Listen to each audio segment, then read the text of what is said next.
Good afternoon, Penny, and happy and good morning actually for you in the UK.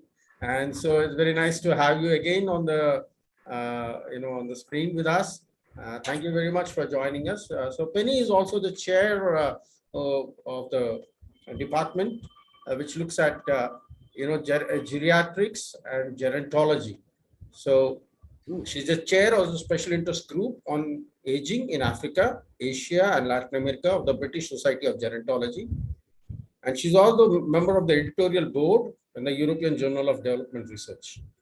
So that's Dr. Penny Vera-Sanso for you. With us is also Dr. Shobhini Mukerji. She's the executive director of JPAL, South Asia's regional center. And she believes in evidence-based decision-making and scale-ups of successful social programs. And with a concentration in development economics and social policy, she's a graduate from London School of Economics. And she is now moved looking at to the other end of the age spectrum. She originally, her priority area was children. So today she'll be talking to us about elderly. So the change in perspective and how she has done. They have recently concluded a longitudinal panel study in Chennai. So welcome, Shobhini. With me is Aneil Deepak. Aneil Deepak specializes in selling things that you wouldn't want to buy, but still buy and end up paying for it. So Aneil Deepak was the head of ideas at DDB, the world's most awarded agency network. He was on the board, or the youngest member of the board of the DDB Mudra Group. And he's among the brand equity's top 10 creative planners in India. So he's a communication specialist, and I hope he will give us new eyes, for the age-old problem of ageism and aging. With me is Dr. Shabnan Singh. Dr. Shabnan Singh, I thought she logged in. Okay, so we'll wait for Dr. Shabnan Singh. So with me is Dr. Shankar Dutta. Dr. Shankar Dutta, I would call him as grand old man of livelihoods. He says he is retired, but he is re-attired. He's from the first batch of IRMA. So with a focus on understanding real management problems, the socio-economic realities of underserved communities. As a member of various advisory committees and boards of both the government and the corporates. And he's principally responsible for us to have BASIX, which worked on collective action with groups of women. So Dr. P.V. Ramesh is one person that is multifaceted. Dr. Ramesh is a former bureaucrat, and I somehow didn't like the word bureaucrat, so he's a former civil servant. A civil servant who has retired from his job, but he still remains a senior, is a civil servant serving the society. He has held senior leadership assignments for nearly 35 plus years in national, international organizations. He was a full staff member in the UNOPS, UNFPA, IFAD, and then he was the chairman and managing director for RECL, where he has turned it and brought power into the lives of millions of people in the country. He has designed regional national development strategies and programs for sustainable and inclusive development. And that's where we would like him to be talking to us about, what can be done about bridging the gap from a policy perspective and from a planning perspective. So welcome to all my panelists. We are still waiting for Dr. Shubnum Singh. In the meantime, may I invite Dr. Penny Vera-Sanso to have our opening remarks. We'll have about 5 to 7 minutes for the initial remarks, and then we'll take some questions. Requesting the attendees to please put their questions in the chat box, and so which I'll be your representative with the team. And then we can have an open house where I'll be putting some questions to the panelists, and then we'll take it forward from there. So, Dr. Penny Vera-Sanso, to you, over to you. Thank you very much. Well, thank you very much for inviting me. It's a great honor. And so I'm just going to try and share my screen. Let's see. We want this one. Okay. Right, let's start at the beginning. And where does it say slides?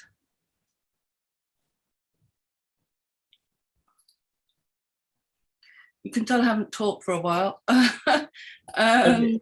So, where do I find this? okay, Oh, you find slideshow. it at the very bottom. Slideshow, what is it? Sorry. It's on the bottom left, the third button. Yeah.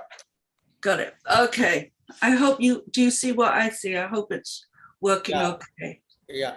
Do you see it in two halves? Yeah, we see in two halves. How do I set that up? Sorry. Dr. Ramesh to the rescue, I suppose.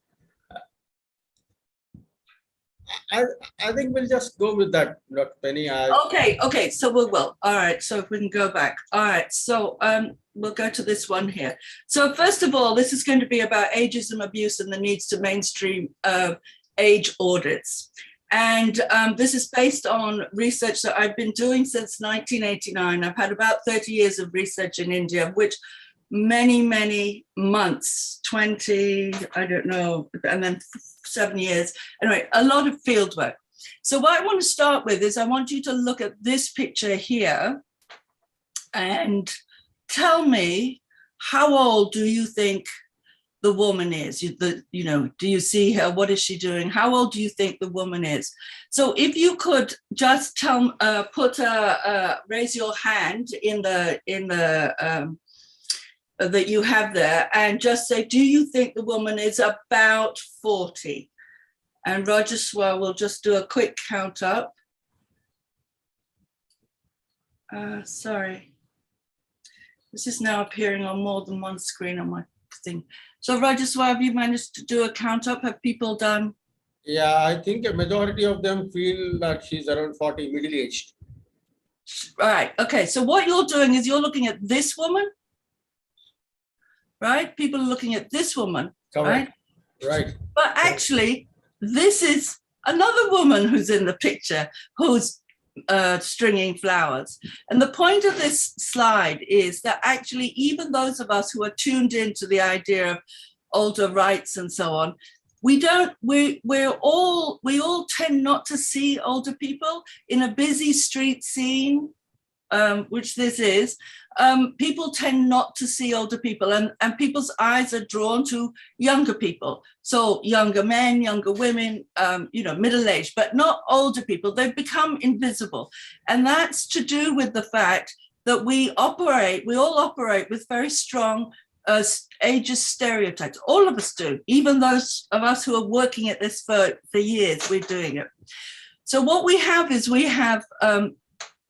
stereotypes about age and about families. And we tend to think, as I've just shown just now, is that we tend to think that young people do things, they're active and independent and capable, and older people just are. It's like age defines them, they are. They don't do, they are. And we tend to see them as passive, dependent, and having needs, not as doing or contributing.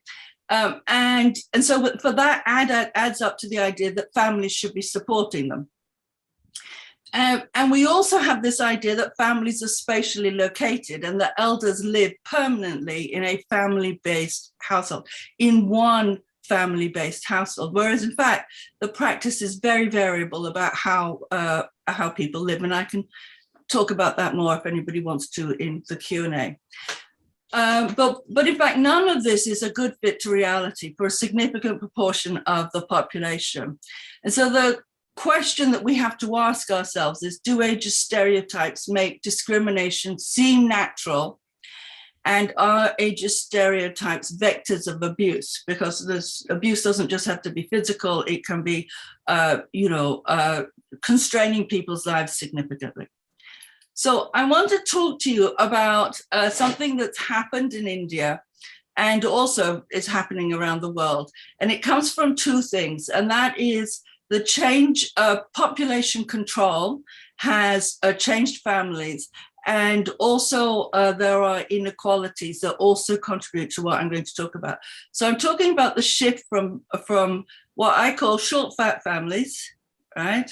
So lots of people in each generation, to what's known as beanpole families, or what I call long thin families. So here you'll see I'm sorry, but it's just so too time consuming to set this out in a nice diagrammatic way. So I've done it by pencil. So we've got ages. So this here is the youngest generation of about 0, just with a couple, toddlers, babies and toddlers. This generation I put in here at 20, this generation at 40, 60, and we do have people who are in their 80s plus in India. So what we've got here is under the short-back family, which is a pre-population control, and also the effects of socioeconomic differences. You have an older person who's in their 60s. They had several children, right? Who they could rely on. But a long, beanpole family, there's actually very few people that they could rely on. So what is actually happening in the labor market is people in their 20s tend to be discriminated against. People in their 60s upwards tend to be discriminated against.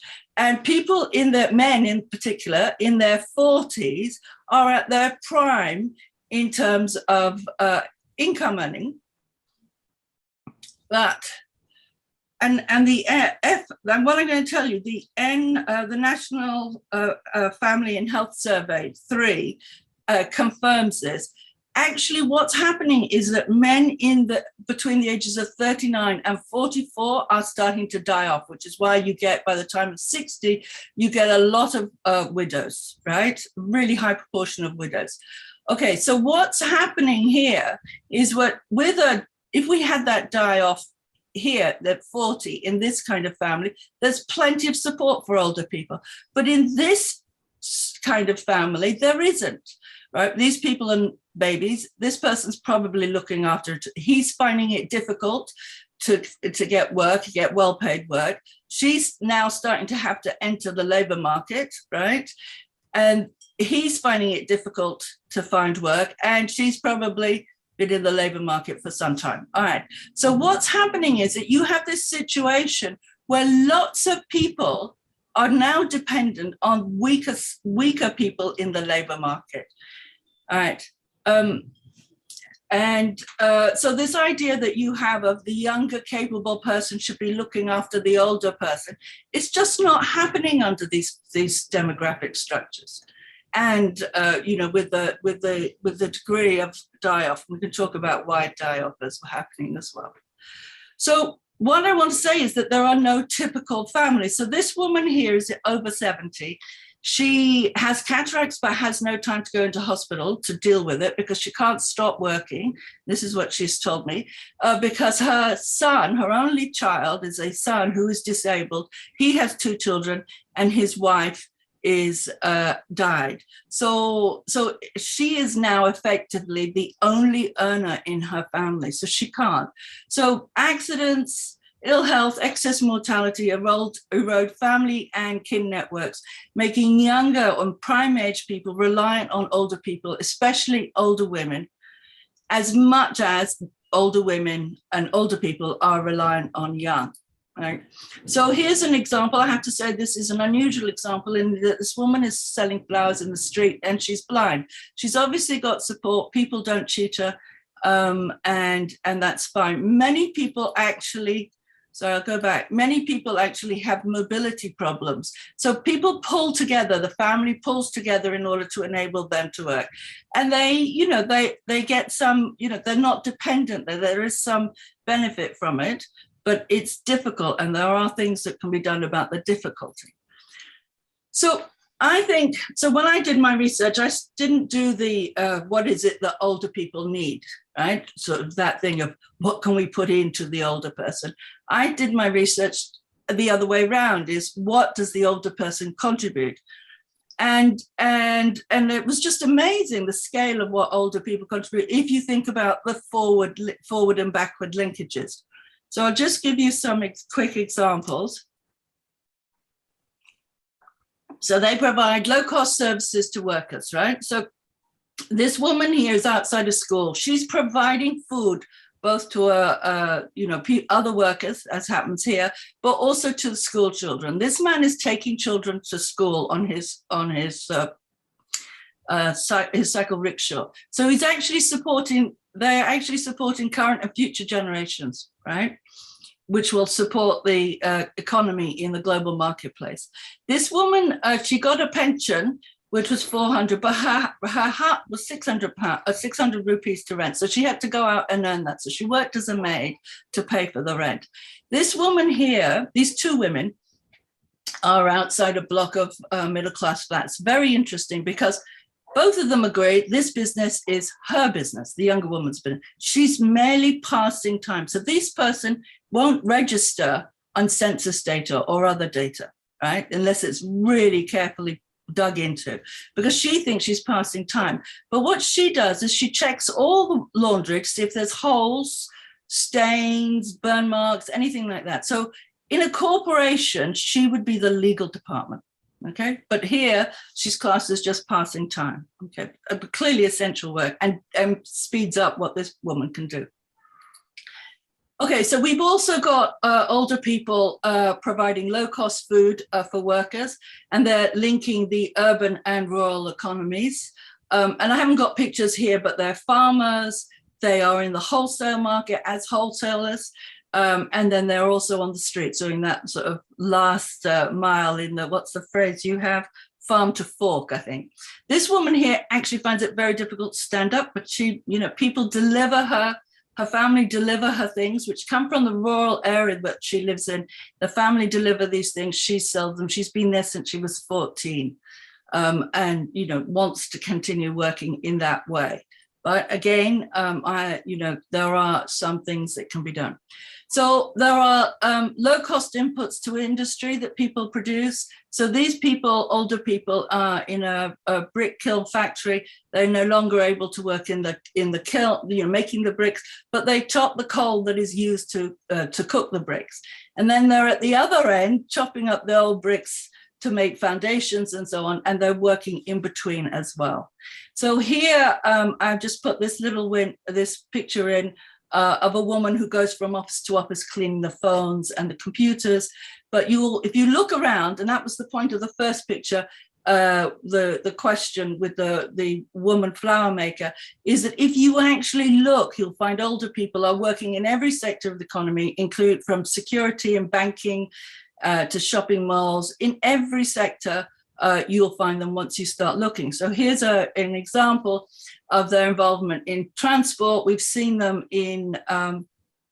we've seen older people pulling cycle rickshaws. Here is an older man for the metro who's guarding the bicycles before people get onto the metro. And so he's sort of helping, modern day infrastructure. And this is a man who works for Indian Railways and who does this very dangerous and hot and lonely work of checking the lines.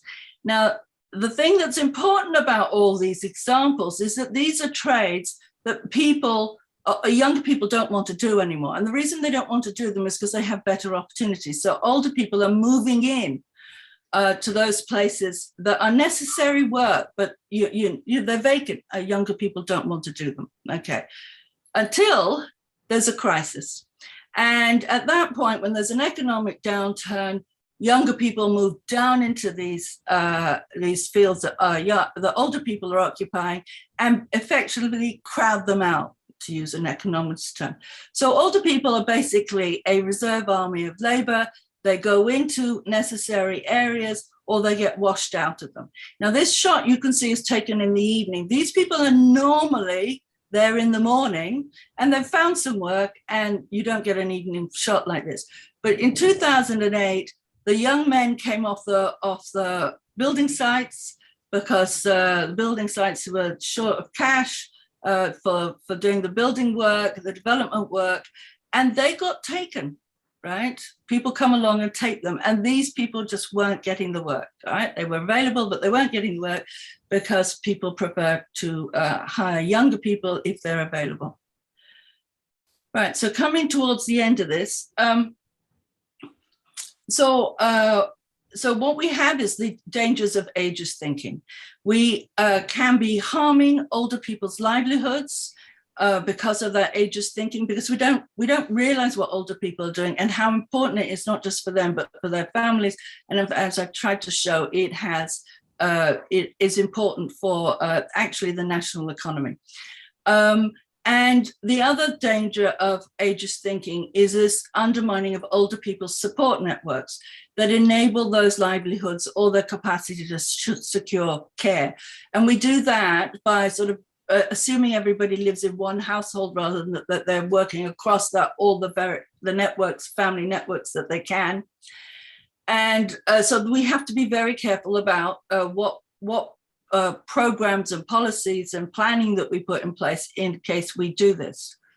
So we do this by restricting livelihoods access to younger people, e.g., which is now happening, not just in India, but everywhere, of licensing younger traders and placing capital thresholds on those licenses, informally, not necessarily formally, by demanding that they should have vehicles or something or other.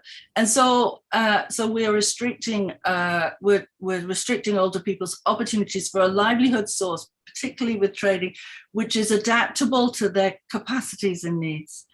And we have resettlement programs that break up family, kin, and livelihood-based networks.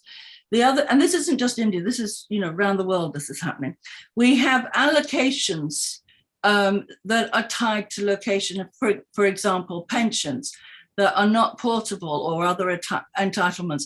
And these prevent older people from mobilizing their wider kin. So if they need help, physical help, so like an older person's looking after another older person is finding it difficult, somebody volunteers to help them, but they have to move to that person's home. If that's not in the same area, they'll lose their pension. So they can't go because then they become dependent and it's not okay to be that. They could, it makes it difficult for them to move. So they won't move because they won't want to be financially dependent as well as physically dependent. So my conclusion is that our ageism, which we all have and we have to constantly check for, traps older people in discourses centered on family relations, which then directs our policy making and program and so on, rather than locating older people in terms of thinking about them in terms of rights as people, as adults, as workers, as citizens, not as older people. But as people, as adults, as workers, as citizens. So ageism informs all policy, and we need to look at that. And therefore, we need an age-based audit of every policy for its impact on older people's rights as people, adults, and workers and citizens. And I've done a couple of documentaries that you might be interested in. This one has a lot of talking heads. That one I think is in Hindi. This one is just the older people talking themselves. It is absolutely delightful. It's so, you just unexpected what people will say. Yeah, screenshot that and watch them. They're great. Okay, thank you very much. Okay, Dr. Penny, thank you very much for taking us through. And actually, even I was one of those guys who raised a hand, because when you said, do you see the women automatically, despite being in HelpAge, I actually looked at the women on the left and not the women on the right. The woman on the right was taken for granted. And I don't know if you can call me ageist, but probably that's the way we started looking at it. I agree with a lot of things that you have said, wherein you're covered about where they are invisible in the kind of livelihoods, the support systems they provide, and the beanpole families that have come to stay even in India, where, because of the nuclearization, the Indian family is no more the romanticized Indian family that we all read in the books and we all love to see in the Hollywood and the Bollywood Hollywood movies or the Tollywood movies of yours. And that's where before I go to Shobhini, where I would like her to actually comment on a longitudinal panel study and come to us. May I welcome Dr. Shabnan Singh. Dr. Shabnan Singh, unfortunately, she was caught up in her OPD. So Dr. Shabnan Singh, yeah. Good afternoon. So good afternoon and sorry for taking you away from your patients.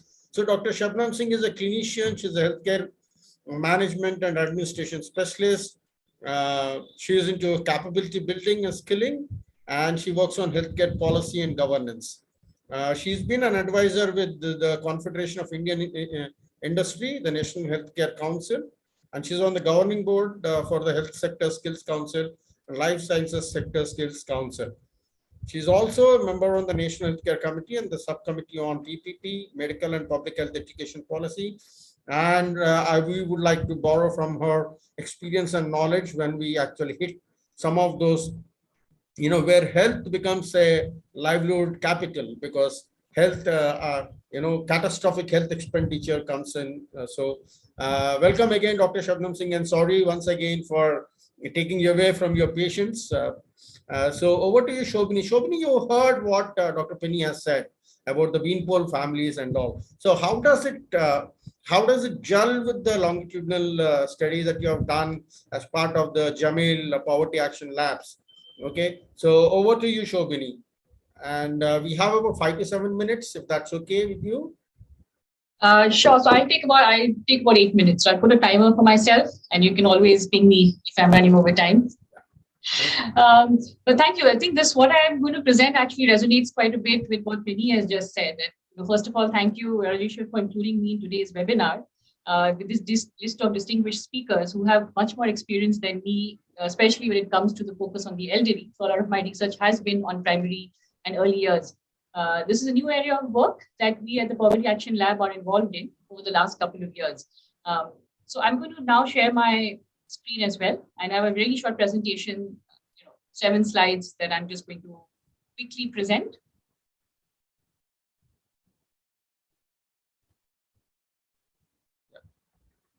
Okay. So very quickly, I'm going to take us back to the SDGs, because a lot of what we are trying to do is actually looking at how do we meet the Sustainable Development Goals. And at the heart of the SDGs is a promise to leave no one behind, so to speak, and to reach the furthest behind first. This entails ensuring that every individual, including every older person, is included in the development efforts. Penny has beautifully articulated the challenge, and I'll talk a little bit more about from the data that we are seeing, because ageism is likely to aging is likely to have far-reaching implications for all sectors of society, including labor markets, financial health systems, and health systems as well, political participation, infrastructure, urban planning, and family structures, of course, and intergenerational relationships as well. So to ensure progress towards implementing SDGs, it is essential to prepare for the economic and social transformations that this effort will require with aging and old age, and ensure that the necessary conditions are developed to enable older people to remain a part of the ecosystem and to be taken care of. Societies and governments must adapt their policies and services to respond to sort of these changing structures that we see if we are to deliver on our promises. So as in terms of what we are trying to do here, I'll talk a little bit about the study, but I do want to, today I'll be presenting the results from an elderly panel study done by, it was a joint collaboration between the Poverty Action Lab and the Government of Tamil Nadu's Department of Statistics and the Health Department. I think what we find is that there is a need for improved information and analysis of the aging population.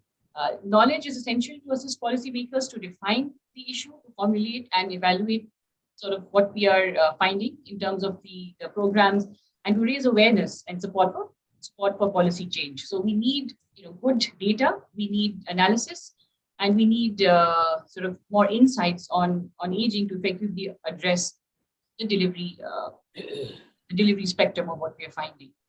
So why Tamil Nadu? Tamil Nadu, because it finds itself at the forefront of a demographic shift. Those who are 65 years and above, sort of the older, so 55 plus is how we are looking at the panel data, but 65 and above make up roughly about 7.2% of the population right in 2011, a figure which is expected to grow to about 22% by 2051. So that's quite a large substantial. We're talking about sort of 16 million people, which is far greater than the projected national average of 12%. So this presents a challenge and a shift for the government, including a higher disease burden, as well as looking at financial and social support for the elderly. So in terms of how the government should meet its goals, the TN government must increase spending on health and care services amongst a range of other services that it needs to offer to respond to the aging population. So as I mentioned earlier, we are collaborating with the Department of Economics and Statistics and the Department of Health to create a panel data of elderly population in Tamil Nadu across both rural and urban areas. And the aim is to collect high quality data across a wide range of outcomes, including questions of interest to policymakers, such as physical and financial dependence.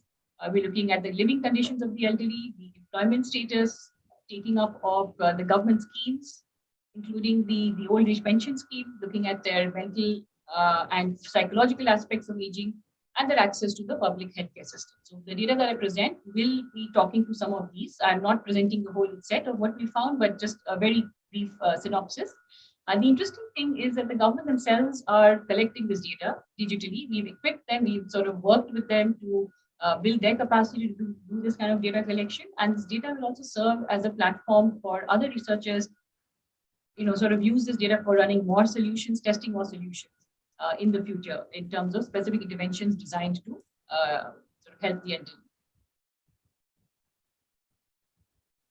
A little bit about what this sort of contains. In fact, we've got a little bit more. Shobhini, can I just intervene? Sorry for breaking your line of thought, but I think your voice is not carrying. Maybe you need to move closer to the mic. Okay, so okay. Let me actually then just. It's okay. I can put my video off and move closer to the mic. No, that's okay. Now we can. Go. You can hear me clearly now? Yeah. Okay, great. So the study comprises a longitudinal panel covering about 6,000 plus households. So we've updated it from the current, I think we've got about 4,700 here, but last I got the update was that we processed 6,000 households across about 400 villages and towns across Tamil Nadu with elderly persons. So we've looked at the age group of 55 and above to be able to follow them for a longer period across 5 districts of Tamil Nadu, and we're conducting a survey in 4 waves. We've done a census listing from which we have taken out the sample for what we're going to be doing. And as you can see, on the left-hand side of the screen, we're looking at socioeconomic characteristics, financial status, access to government schemes, physical health and cognition, and mental health. So these are some of the data that we are collecting. Very quickly now, I'm just going to move to the survey results. I have just 2 quick slides in terms of what we are looking at. So survey results characterize key differences between the physical and mental well-being of the elderly living alone versus the elderly living with others. And that's one key finding from our study. Those who live alone are in poorer physical health, they are lonelier and more depressed, and of lower cognitive functioning than elders living with others. So this highlights the potential for an intervention targeting the elderly. And in terms of what we found, I've just summarized it very briefly here. In terms of a quarter of the elderly fall under the extreme poverty line, with 15% living alone. Majority are female living alone, elderly living alone. And we found that only 16% of the elderly were receiving the old age pension actually, though we found many more potentially to be eligible. So this data, of course, we are working with the government to collect this data. So these were quite startling for the government because they had a hunch, but to be able to support it with data and with names of beneficiaries, that was quite powerful for them to even pay more attention to this important factor. This is the only graph that I have on the right-hand side, and I think what you will see here is the blue dots. I'm now switching to sort of the health and well-being of the elderly. What you can see here is just a snapshot of the elderly living alone vis-a-vis those living with others, and where sort of the tapering happens from, say, walking 100 meters, middle of the graph, walking 100 meters to sitting for long periods, to carrying things, stooping, kneeling, walking long distances, climbing stairs. How sort of they are more, so they're poorer physical health, and also have reported to be feeling lonelier and more depressed. So there's a lot of difference even in the health indicators. And what we are seeing is the likelihood of depression increases with age. Women and elderly living alone are more at risk. Again, severe cognitive impairment increases with age. Women twice as likely to be severely cognitively impaired. and the elderly living alone are more at risk. Again, loneliness increases with age. Women reported to be lonelier. In terms of the overall health measures, you can see we did a bunch of different things, and we found that over 1/3 of the elderly were hypertensive, stage 2, with 60% over stage 1. Again, cataract in both eyes, 1/3 with hearing, sharp hearing losses increasing with age. So it's just putting data and facts to some of what we were seeing was quite useful from a policy point of view for the government to understand what measures it needs to put in place to be able to support this group. We also looked at anemia incidents higher in urban areas compared to rural, in men versus women. We found a bunch of differentiations again between those living alone, those living with others, and between men and women. So these were some of the, just passing out the data a little bit more.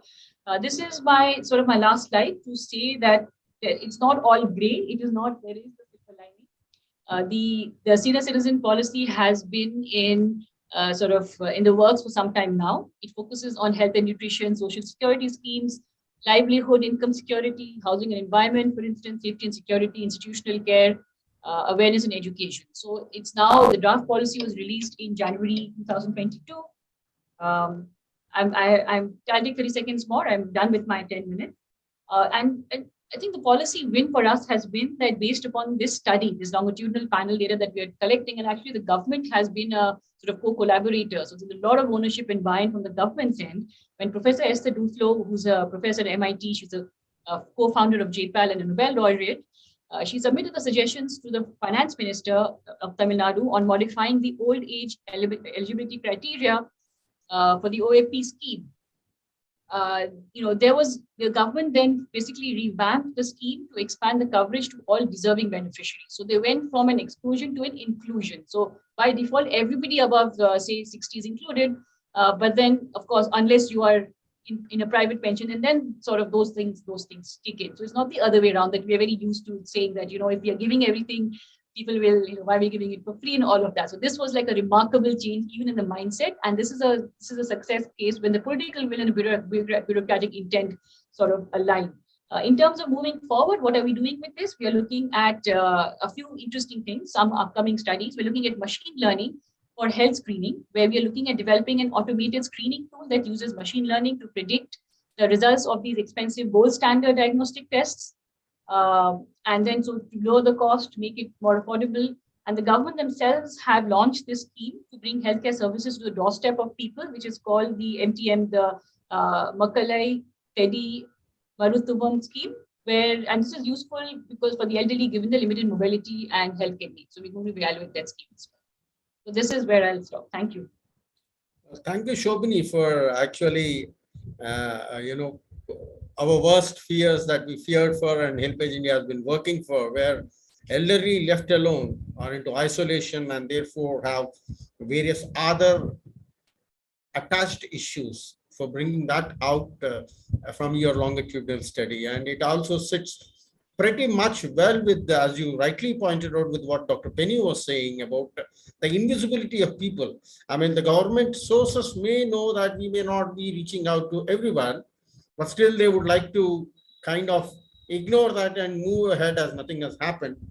Just a little bit of point of intervention here before I go to Dr. Shubnum, because now Dr. Shubnum will have lots to comment about, especially.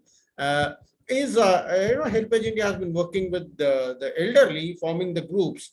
And luckily, now the Ministry of Social Justice has also understood that bringing people together, at least the solidarity groups sharing with each other, could be a wonderful thing. Probably I'll still some time towards the end to talk about that. So Dr. Shubnum, if you have heard Shobhini and the longitudinal study that they have done, there are a lot of NCDs that are being put up, and there's a lot of health issues that are attached.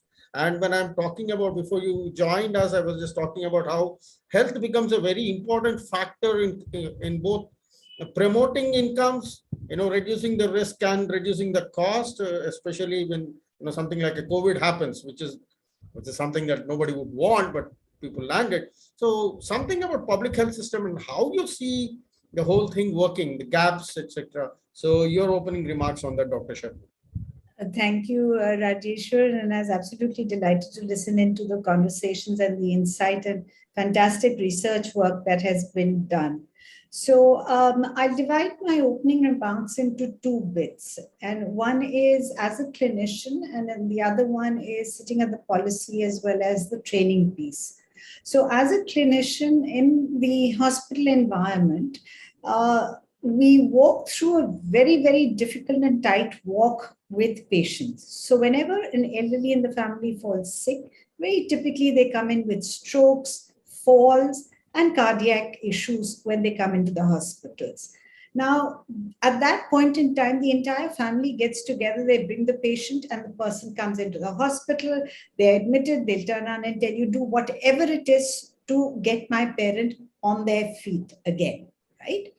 Now, having said that, once that goal is achieved, and it comes to the point of, well, this is going into a chronic kind of phase, then you can see everything change, right? So there's a gradual walk in the change, and then that kind of confusion comes about on all the caregivers and the family members. How am I going to take care of this person when I get home? Right? And then the anxiety levels start building up and they start reaching out to the doctors.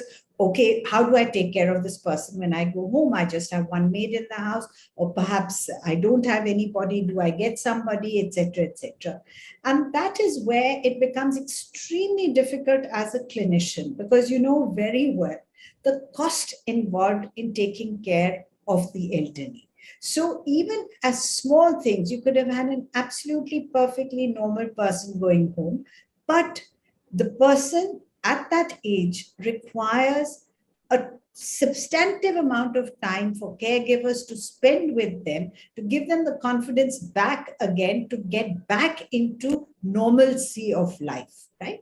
So that is from a clinician's perspective, the kind of challenges we face in having to address the counseling needs of the family members to guide them through this process of taking care of the elderly. Now I come to the second part. The second part is as a trainer, as in capacity building. While it has always been there, a defined need, which is very well established as well as addressed in the Western world, of having MDs in geriatric medicine, in India, we are woefully short. So the internist doubles up. When you double up, you're not able to give that kind of concerted effort to be able to spend time with the people, and not only that, to be able to match the medications that are required for the elderly, right? Research papers are there, but then they are very episodic and they depend upon what we call the MD thesis, etc. So there is a huge gap there in trying to see what is the context of the Indian geriatric population and what kind of medication they need at what dose. I mean, today, everybody is talking about the fact that the medication which is prescribed for women is the doses would be different to the males. So just imagine the impact when it comes to an aging process of how, because your metabolic system has definitely changed in the interim. Then I come to the point, okay, we have a lack of trained geriatric medicine people. And believe you me, when we were trying to hire people with geriatric medicine MDs, they were absolutely not there. And we had to depend upon people who were trained either in the UK and US, and for personal reasons had come down. Then comes the entire sea of caregivers. Now here is where the huge bottleneck comes. Typically what happens is, people who are employed in household duties are made to double up their activities to look after the elderly, both from a price point as well as from an availability piece. So given that, and as you mentioned, the Ministry of Social Justice as well as the Ministry of Health and Family Welfare, we decided we needed to get into this about 8 years ago. So when we started this 8 years ago, we had two job roles that we defined. One was called the geriatric aid, and the other one was slightly higher. So the entry level for training geriatric aides was 10th standard and the other one was 12th. When we floated this into the training institutes for paramedics, there were very few takers. Why? Because we were very clear that the mental capability of the individual, the age at which they should be taken in for training, was higher than the rest of them. And there was just no uptake in this piece. So when the Ministry of Health and Family Welfare said, no, we must have this, we must put this in, we said, look, we don't have any problem in putting it together, but the point is there are no takers. So we realized it'll have to be a top-on, an add-on course to a fundamental course, giving the individual an ability to shift between the two. So these are the kind of challenges. And luckily, as you would know, the Ministry of Social Justice has now stepped in. They have put money behind what is needed. And we are going to be training close to 10,000 people across in the next 2-3 years. And I'm fingers crossed that this moves. And lastly, and I'll then stop, Rajeshwar, others that take on more of my time that is allotted to me. And there's a very, very important piece that we are looking at. And that is, how do you train the family? Because at the end of the day, the family needs to be trained also for acute emergencies before the ambulance comes or they themselves are able to take it. And then lastly, how do you engage communities, especially in rural areas and in tier 2, tier 3, tier 1, whichever level of society, because unless the community doesn't support the family, this loop will never get closed. Back to you. Thank you, Dr. Shubnum. I mean, there are a couple of questions that immediately came up into my mind, but I will pick them up in the question answer session. But interesting point that you made from your clinical practice is when the elderly, I mean, I just want to draw a parallel into the regular community, is when the elderly is contributing, like when the elderly is an emergency, everybody looks up to him or looks up to her, or looks after. But after the person is back to quote unquote, out of the emergency situation or out of the productive situation, then people are worried. Okay, so I don't know if it's a parallel that I would like to draw from there. And the right point that I would like to again dwell upon when I come back to you on the question and answer is about the entire situation of public health. Now, because you have been talking about the must that the government is saying, you must have this, you must have that, and so they have been looking at livelihoods, etc. Dr. Dutta, this is where I think we move into naturally, there is a demand that is there. There's a supply gap and there's also an access gap where, it talks about people not able to reach out. This is on the health side, but even on if you draw from what we have seen for Penny is the livelihoods, elderly are participating in livelihoods, but they are not still seen. So that could be a starting point for you to, pick up and make your opening comments, probably. Dr. Dutta? Okay. Am I audible now? Yeah, you are, sir. Okay. Let me take a slightly different cut. Of course, the first two presentations have been basically research-based, whereas Dr. Shubnum has really brought in her practice. Now, I do wear both the hats once in a while. So let me come from a non-academic hat. One of the important points that we see in livelihood support is identifying an opportunity and fitting the old person in that. Now, in our younger days, we have all been able to do that. We have been looking around in the world and we have been informed about others. But as you grow older and older, your reception levels come down. So you are not in a position to identify appropriate opportunities where your skills and your abilities can just fit in. Now, that is an entrepreneurial role, which earlier the families used to play. But now that has deteriorated to a great extent. Entrepreneurial can be very interesting, and especially Dr. Penny's presentation did example variety of places where people have used entrepreneurially the elderly's abilities. One of my friends, he had set up a data entry operation system using elderly. He said it does not require physical movement. All you have to do is just look at the paper and enter the data.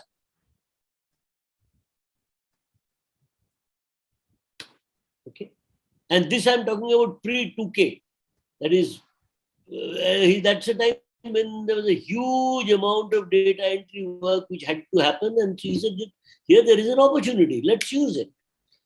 But somebody will have to do that thinking. I have seen another friend, another friend of mine who is setting up pre-nursery play schools with an elderly person acting like the grandma and with the support of one or two ayahs. Is again that skill, which is their love for the children, their ability to tell stories to the children, etc., is being used without physically running around too much. But these examples that we are talking about require some amount of creative thinking. Somebody has to say, oh, yes, data entry is a possibility. Let's do it. Right? Now, who will do that? Asking the government to do that, I think, is asking for too much. Government is a large instrument.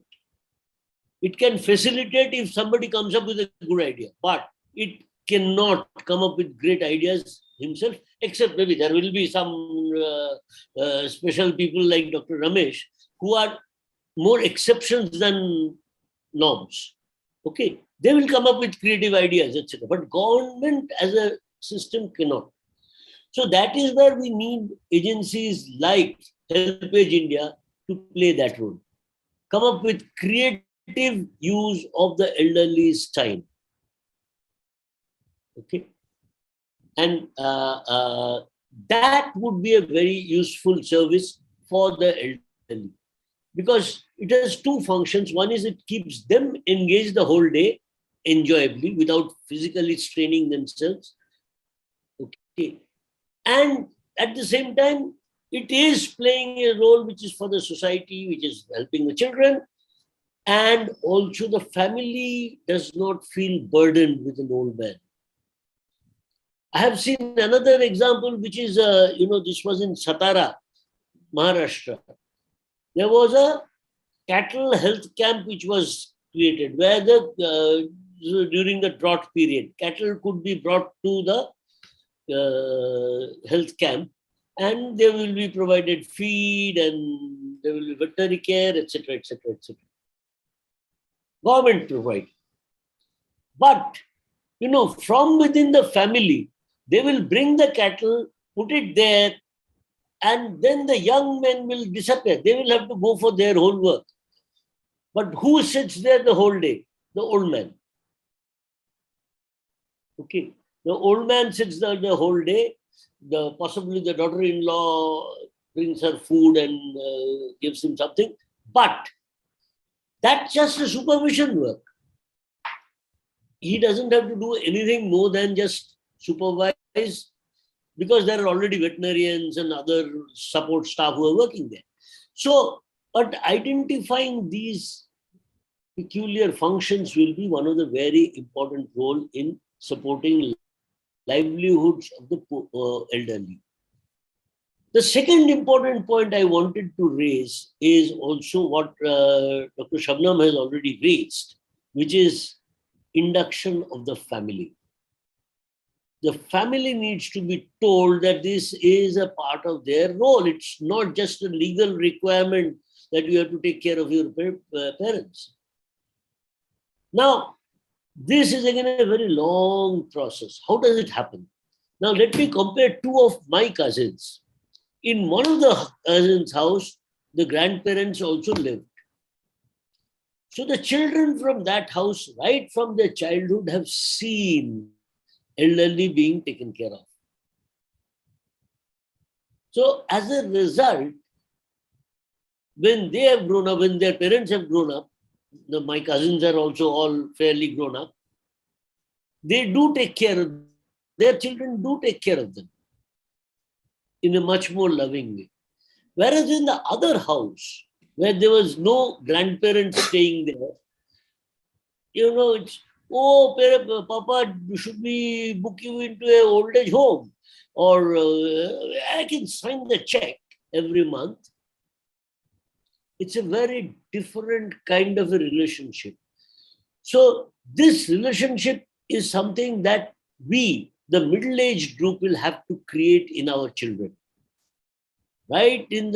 From the beginning, we have to tell them, the boss, taking care of the elderly is as good as any other work. You have to do it with care, you have to do it with love, etc., etc., etc. And that culture creation is also a very important part. Then they will take care not only of the elderly when he is in emergency, but when they come back home as well. So I think these are two very important functions in supporting the livelihoods of the elderly. Okay, I will stop here because I think I'm running out of my time.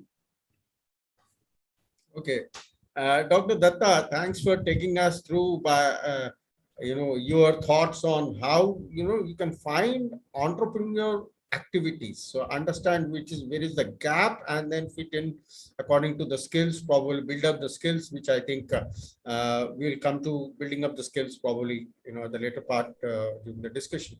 But I think Dr. Ramesh, there was there is a direct challenge that has been made that the system cannot change. There could be exceptions like Dr. Ramesh. That's a direct take on the system by Dr. Dutta. Of course, he has seen the system more than what I have seen. But we have also heard from both Penny and from Shobhini. She used the word Ela, E-L-A, elders living alone. In Telugu, Ela means how.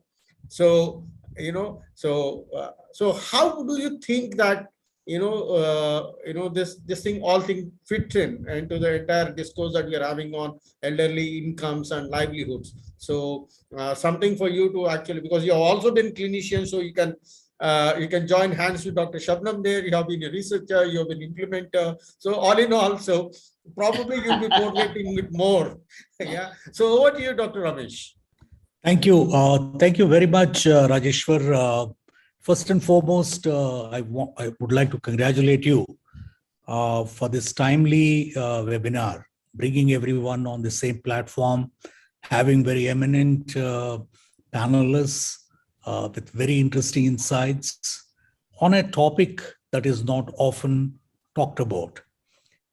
It's mentioned in passing, perhaps everyone, as we grow older, is concerned about ourselves and also our relatives. Beyond that, there's not been a comprehensive approach to understanding this large cohort. I mean, in my view, there are 4 or 5 major transitions that are taking place and will take place and will accelerate in the coming days. One is, of course, is the demographic transition. We're seeing very clearly that the fertility rates are declining. People are living longer. The number of people above the age of 60 is increasing. I mean, it's just in the past 10 years, it's increased maybe 8 to 12%. Now, recent IFHS 5 had said that there are more women than men. And one forgets the fact that one doesn't look at the age disaggregated data. When you look at the age disaggregated data, one is alarmed at the number of women who are single and elderly, and compared to that of men. Now, obviously, men are dying earlier, and this has a much more serious impact on single women, widows who have to support themselves and perhaps have to support others. So there's a huge demographic transition that is taking place, and this is an inevitable process. The Japanification of the world perhaps is the inevitable march of humanity. So I think we need to recognize the fact that we will live longer, perhaps we will live alone, and we will live with a whole host of challenges that we have to contend with. The second important thing is the geographical transition. We see in our own country, there's an increased urbanization. It is projected that in the next 15 years, 50% of India would be urban.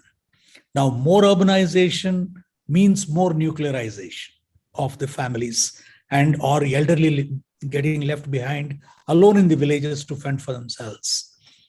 Now, the third is, of course, is the socio-cultural transition that we are witnessing, which again impacts disproportionately on women and on elderly than anyone else because of the increasing nuclearization and centralization of the families. The fourth, of course, is the technological transition. So these four changes, technological transition again is adversely pitched against those who are elderly, who are less educated, and women again.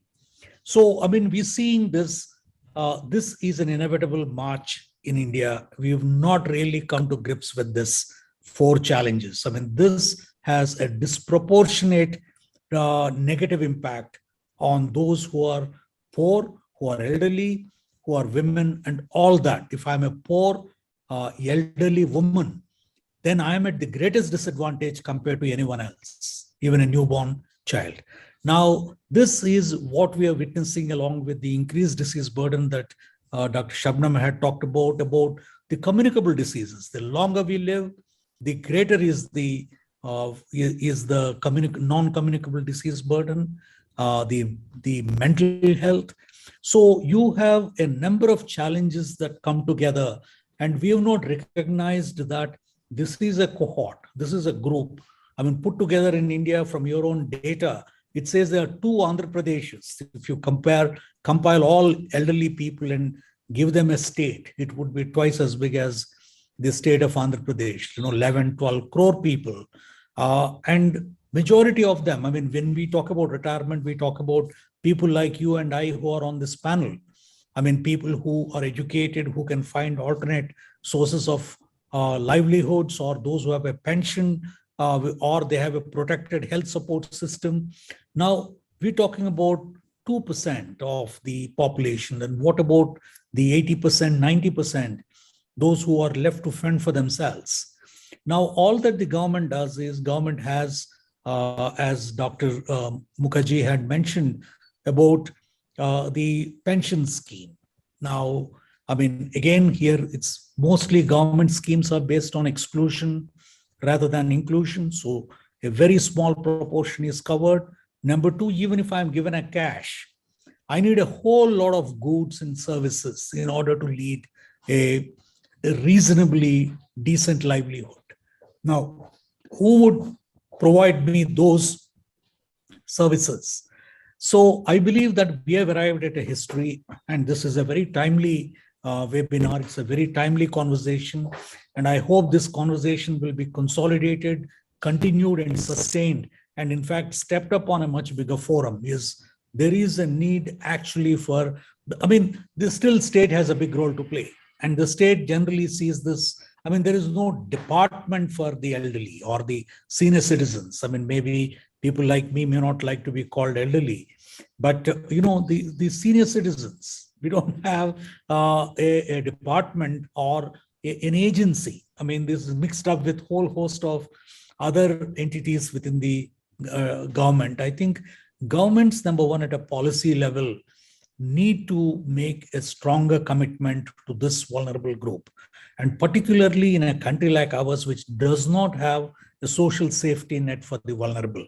I mean, we just on an ad hoc basis, either as a caste-based or gender-based or class-based type of a support for livelihoods and other ways. But then you need a much more holistic safety net here.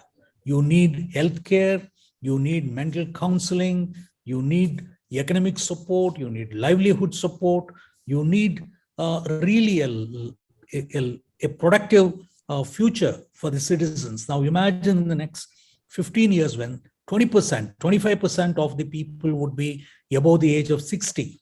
And even if we elongate the senior citizen to mean those above 65, we would still have every 1/5 Indian would still be in this cohort. And in this cohort, already we have a huge exclusion as far as the Indian development trajectory is concerned. Here you have 20% of the citizenry who are not really contributing in a way, and also being rewarded for their having contributed for a long life that they have lived. So I think time now for the governments to recognize this, the civil society and the HelpAge Foundation, and particularly a leader like you, have a very big role in terms of calling attention to these realities. Fundamentally, people need to recognize that this group needs special attention. It needs a consistently long-term policy commitment, a programmatic action, which would ensure that, and so this would bringing together the family, the community at large, and the civil society, the government, the private sector. It cannot be done by one person. And this is the way that we build a future for the country, future for the society, and future for those who are not receiving their due. Having contributed to the society, having contributed to the nation for 60 years, one way or the other, it's time perhaps the country to give back to this group. We've seen, when we talk about retirement, we're really talking about people, again, people like me, people like us who are in the, who are those 1 or 2% of the population. Now, for some people, there's nothing called a retirement. In a way that they will have to continue to plod on till the last minute. And these are the people require a support that goes beyond mere tokenism, mere pension of 500, 600, even 2,000 rupees a month. And they require a much more comprehensive package.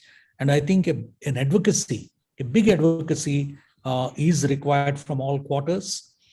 There are no geriatric doctors in this country. As a discipline, it is only now being recognized that, and also those who choose geriatrics, or those, who could not really make it to some of the other more promising, attractive disciplines. So what I'm, in conclusion, what I would like to really say is time has come, and it is the right time. And I congratulate you for the initiative, for your reports, and for the work that is being done by Professor Penny, Dr. Shubnum, Dr.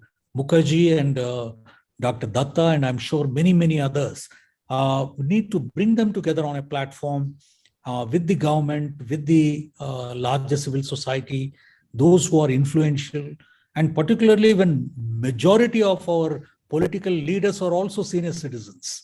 I think their attention need to be called upon, saying that this is a group, that group, not only, and also I noticed that many elderly people tend to exercise their franchise. So 10% votes can make or break the future of political fortunes. So I think we need to bring them all together, draw the attention, Brilliant. And then say this time that, we need to address these issues on a much more sustained, comprehensive, integrated manner. So thanks a lot for giving me this opportunity, and I greatly appreciate, and I also look forward to continued association. Thanks. Thank you. Thank you, Dr. Ramesh, for coming out openly. And that's one reason why I had you on the panel, somebody who speaks their mind openly without fear or anything. I think what you actually did is hit the nail on its head. The transitions are happening, they are a given. Okay, and as Penny has said, and as Shobhini had mentioned, as with data that's available in front of your eyes, the perceptions are hidden. Now I'm coming to you, Aneil. This is the spin I'm giving it to you. Okay, the perceptions that elderly are contributing are hidden. a large proportion of the population of elderly are poor. Okay, the pensions are, as Shobhini came from the primary data, it's 16% of the elderly are getting their pensions, which means 84% are not getting, and which is essentially means they have to live, as Dr. Ramesh has rightly mentioned, that they have to work till the day they die, probably. God bless their souls. Now, you heard that there's a skills there, there's this thing there. Now, this message, if you can appreciate, a bureaucrat, an economist, and a clinician, Dr. Ramesh is saying the same. The practitioner of development, Dr. Shankar Dutta is saying the same. The teacher, the academician and researcher, Dr. Penny is saying the same. And the person who looks at governance and talks about governance matter, Shobhini is saying the same. The clinician, Dr. Shubnum is saying the same. So all of us are talking of the same thing, but the message is not going to the community. Get the point? So we are all saying, we all acknowledge that this problem is there. Okay, like the emergency situation that Dr. Shubnum says, we all get excited when there's a weed or there's an International Day of Older Persons or something happens, but after that we are silent. So, and you heard Dr. Ramesh say that, we need an advocacy. So advocacy is not taking agenda out and going out and, doing a strike or a dharna, but something to do with the way that we are communicating. So there, Aneil, can you sell something to us that we don't want to buy, rather you have buyers? So over to you, Aneil. Thank you so much. I think this is one of the very few panel meetings I've been in where I've been I'm unable to judge whether I'm happy or whether I'm scared. Happy because for the last 2 decades, I'm selling soaps and shampoos. At least now I get to do something meaningful.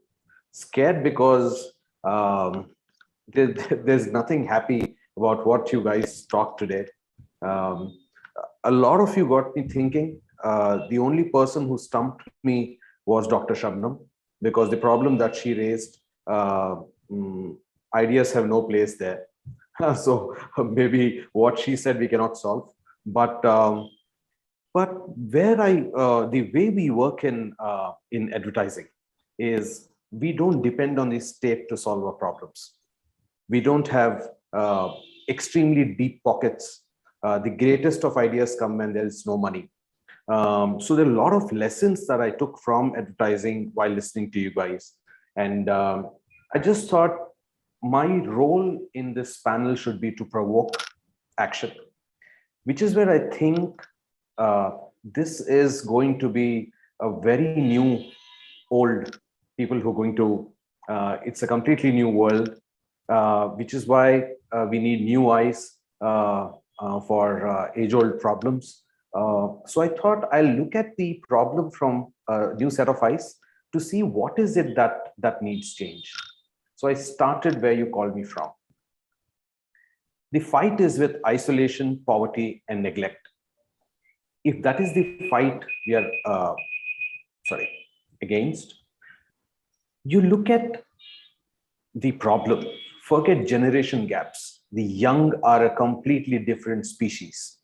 I got a WhatsApp message today morning on a guy who gifted a football to his grandmother on her birthday. And the friend asked, why did you gift her a football? Says, that's vengeance. She gifted me the Gita, Bhagavad Gita on my birthday. So if the generations can't see eye to eye on choices, I don't call it a generation gap. They don't belong to the same world. So we are not made for each other. The kids are not made for their parents. It's stark, but it's a provocation. And it's a whole new world that we're getting into. Everything gets old every 5 years in today's day and age. Swiggy didn't exist 5 years back. But today, every housewife in every small town thinks it's better to Swiggy than to cook, because today let's Swiggy. If the world keeps changing this fast, all of us are going to get old in 5 years, let alone people who are 60 plus. Isolation and neglect can be solved with relationships, and poverty can be solved with skills that are relevant. So the provocation that I have today, which is a very radically new provocation, is can we look at relevant relationships that go beyond family? on who's to take care of the elders? Can we expand that network to see who else can be included if it is not just family? Family, friends, is there something we're missing in this equation? The people who actually are close to you, irrespective of age, are like-minded people who value you. Someone says, I like what you're doing, and it doesn't have to be big things. It doesn't have to be larger things. For example, I find someone, we used to fly kites, patangs, about 20 years back. When I relocated to Hyderabad and I got a kite, I forgot how to try the manja, kannal as we call it here. I forgot to tie it. A small boy on the road just showed me how to do it, and I completely, he got my respect. There's these simple things that get you respect and not these really large, epic things that are there. So we said, can we look at that relationship as friends, family, and fans? When someone inspires you to do something by doing interesting things that you can't do yourself, we become fans of someone. Now, this is a legend here. She had, she's a folk singer from Telangana. Nobody knew her when she came in, but in a week, she got about 3.2 million views with one song of hers, and she became an instant celebrity. That's the today we live in. In marketing, we call it the creator economy. I was at loss of words when Penny said that the old are getting into a competition with the young when it comes to physical work. I think there is a whole new world that is called the creator economy, which doesn't involve any physical hard labor that is there for the taking. Now, when we say creator network, creator economy, we usually talk of big things. But look at her name is Tanakava, by the way. So my provocation here is, what if we start a massive engagement platform that is called the School of Forgotten Arts? Because when we get old, learning new things is going to be difficult for us. So if someone asks me when I'm old to upskill myself, I'll feel really insulted because I've done all my learning. I don't have to upskill now. So is there a way we can trade skills with experience? Of what? Every old age person is an expert in things of the past that at least a few want to learn. In marketing, we call it the long tail. Whatever your product, you'll always have people who want to buy something. They could be dispersed around, scattered around the world, but there will be people. For example, can you help me make Andhra Avkai? Most daughters-in-law we see here have forgotten the art of making the Andhra pickle. If there is some old auntie somewhere who can teach my wife how to make the pickle, I'm sure my wife will pay handsomely. Can someone help my kid read Bangla? As we know, our generation has forgotten to read local languages, where a lot of elderly read local languages. Can someone help kids read Bangla? Can you walk me through the streets of Benares? I've come from France. This is my first visit to Benares. Is there somewhere in Benares who can just walk me through the streets, take me through the stories, help me with chai somewhere where we spend some time together? What I'm advocating is that all of us, all the old, have unlimited passions. They don't know that can get them money, that it can that it is value enough to earn them money. But there are a lot of things like that. If we can create an extremely simple site, and I'll help you create the simple site, a very simple site where seniors register their passions or their things that they know. I can make the avkai, I can tie the knot, I can fly, teach you how to fly a kite, kind of things. People can search for what they want to learn from the older generation. Seniors can charge a small fee that they think is right for that kind of knowledge. We had a snake at our house, and I would have loved if there was an elderly who told me whether the snake was poisonous or how to catch it. So you can charge a small fee. we can include a live video session.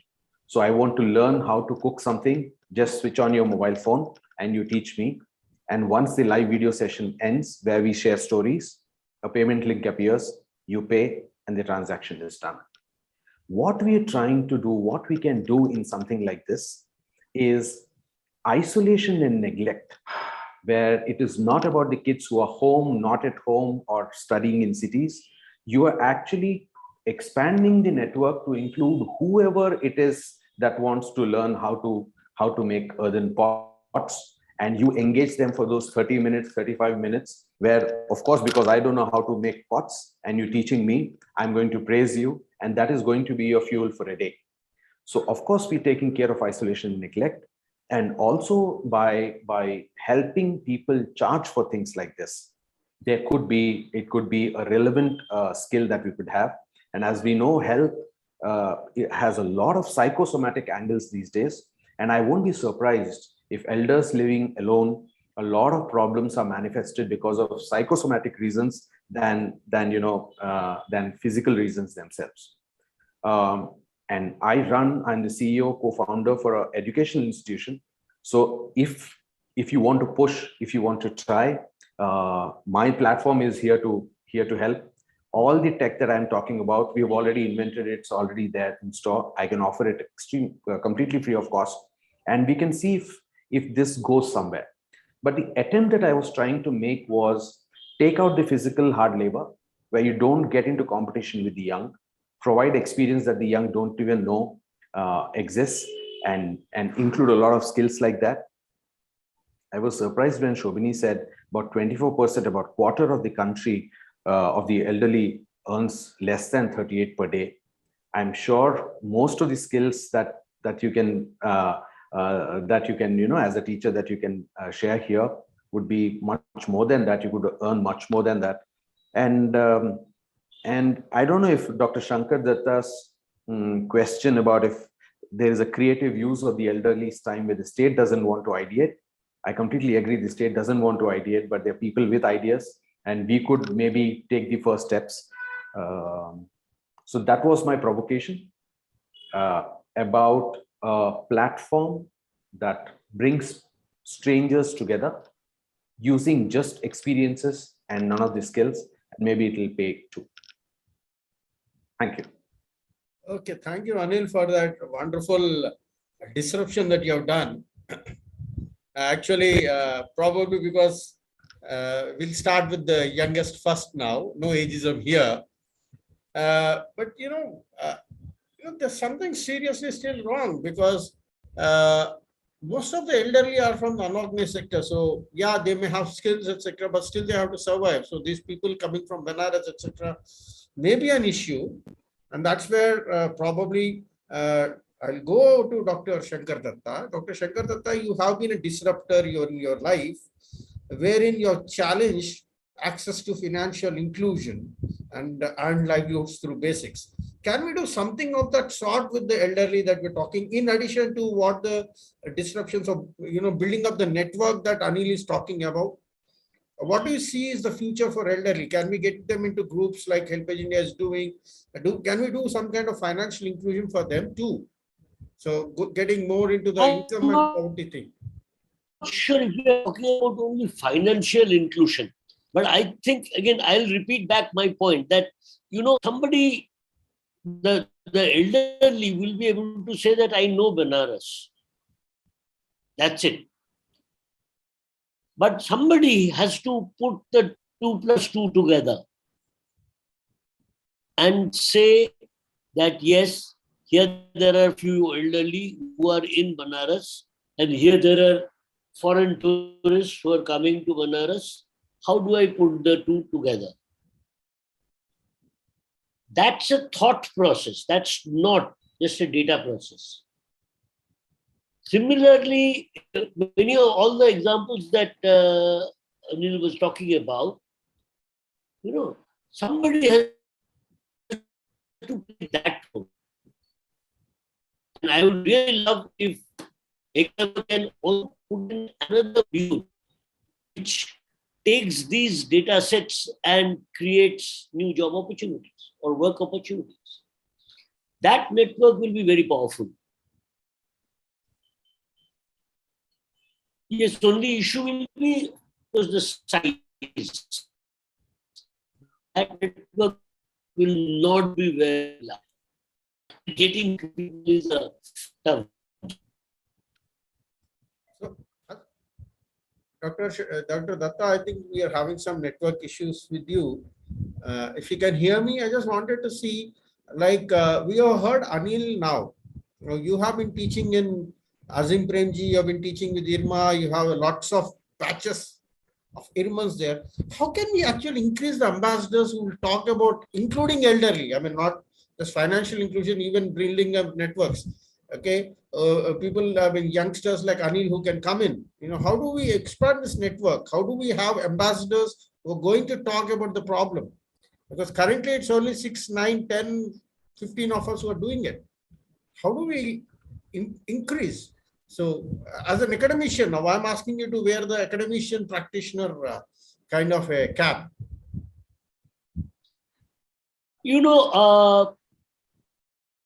Again, in terms of scaling it up, I think I'll have to revert back to the government. When the Green Revolution started, 26 agriculture universities were created in this country, which were all talking about admission to agriculture, agronomy, and this, that, and the other. And they together were producing some 2,000 odd students every year. Something similar happened when the IT revolution took place. Variety of institutions came up.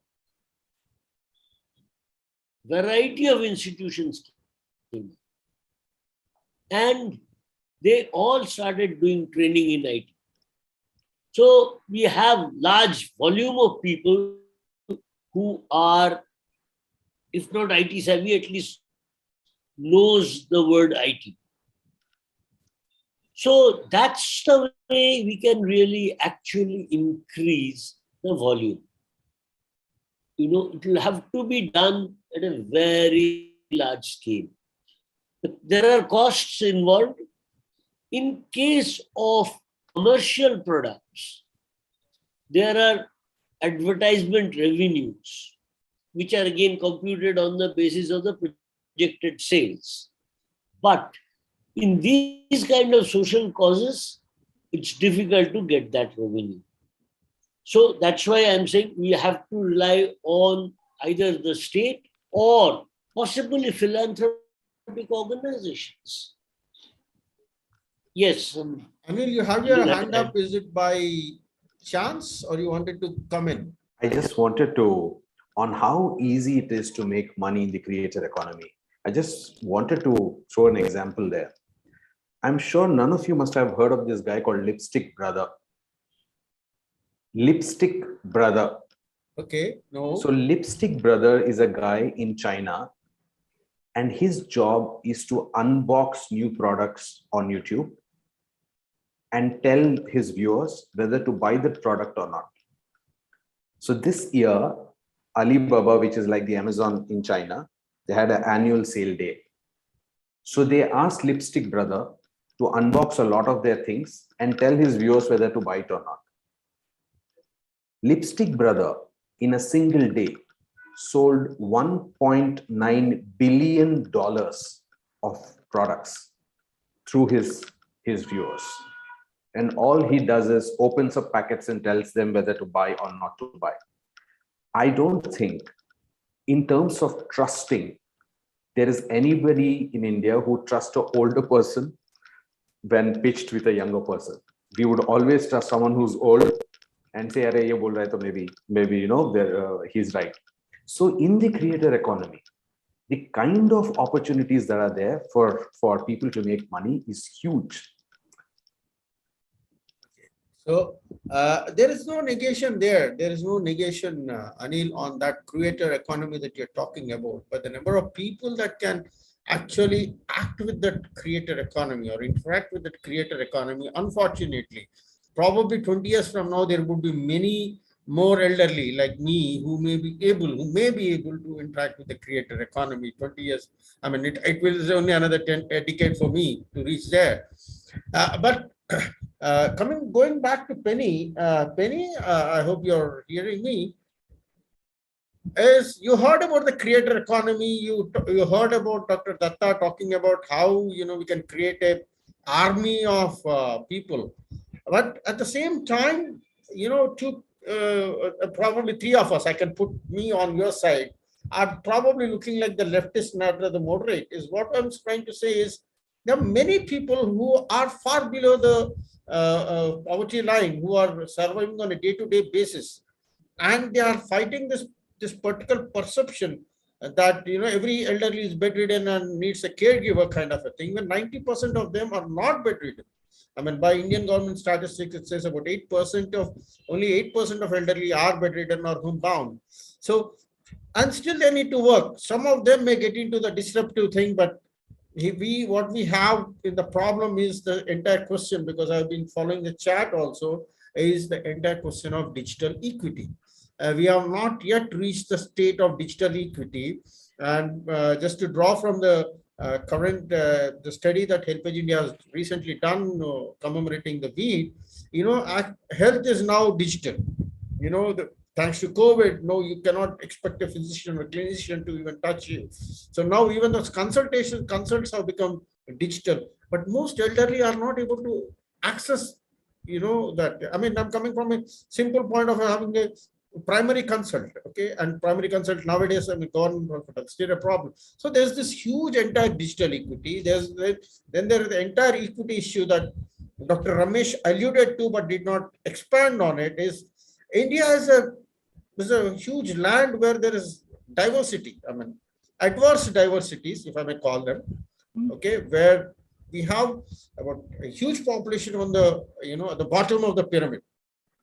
Okay, some 10-15 people hanging in the middle and about 2-3% on the top. So what do we do about the bottom of the pyramid? Any ideas there, Penny, where we can fight this entire digital equity thing when we are talking about incomes, livelihoods, and poverty?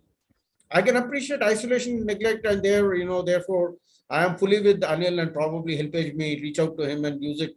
He uses offer a pro bono. But what about those 50% who are fighting a daily life, and now there's a new hurdle, digital. So anything on the digital equity that you'd like to? Okay. So when people ask me this kind of question about older people, I always flip the question around, right? And talk about, for instance, digital literacy. Well, actually, let's flip the question around. Who has digital literacy and who has literacy? Yeah, you have to be able to read. You have to be able to read. You have to be digitally literate. You have to have the technology. You have to have the running costs. You have to have regular electricity pretty well. You have to have, there's a whole load of stuff that goes with it. And actually, it's not just older people who are disadvantaged, massively, adversely incorporated, as you say, or marginalized from these transitions to modern day platforms, which it's a massive exclusion for lots of people. So it's older people and their networks, older, poorer people and their networks, right? Everybody, you're shifting away from a whole social class. I mean, like a massive social class. So I don't have, this is a problem that every country is dealing with, right? Because it's cheaper and we're incentivized to go digital. It's cheaper, but actually a lot of people can't access it. So even doctors here in the UK, you book appointments online, but they have to have a phone line for people who can't work them. You have to have both systems at the same time. And eventually, so as Dr. Ramesh has said, it's about cohort. Eventually, everybody will be literate, more or less. So it's not just digital literate. everybody will be digitally literate, and there will hopefully be access for everybody. But in the meantime, you cannot insist on digital platforms because you are just excluding, you're washing your hands of a large number of people. I mean, like the majority. So you have to run two systems until everybody's on board, till you've got everybody on board. That's what I would say. Yeah. Shobhini, you have raised your point. Anything? Yes, thank you. I thought I'll just come in here to talk a little bit about what we saw when we were reaching out to the elderly in the panel data set study that we had. So I think what we found is that not many had phones. So smartphones was obviously quite far-fetched, but not many had phones because we're talking about both urban and rural. But even within urban, I think when you go to tier 2 and tier 3, the ability to use phones also becomes on the lower end. So there is a difference in the rural urban, and within urban, also tier 2, tier 3, you will see that difference, towns and villages. And they mostly had these simple button phones. So during COVID, and these are some anecdotes that we kept hearing during COVID, we had to provide therapy. There was an intervention associated with the work that we were doing, the panel. There was a loneliness intervention, as we called it. And we found that many did not have phones. So we ended up providing them phones and SIM cards just to be able to reach them. And even once we provided them that, they needed to be trained by our surveyors on how to use it, how to attend calls, how to make calls. And we are still paying their phone bills, for instance, because the phones are still with them, though the intervention is over. And we are trying to sort of, figure out how to do that. But I think there's just some challenges, I would say. But one the interesting thing is that they were very happy to be able to sit down and learn about technology from our surveyors. So it was almost like they were very happy to have somebody who's coming home, checking in on them, even though this was a survey, and being able to teaching them digital literacy. And so I think it's a good starting point. But yes, Penny's right. You will exclude a large population, so you want to be able to think about both spectrum. So obviously, service those who have phones and have that literacy, but also figure out what we can do with those who don't have.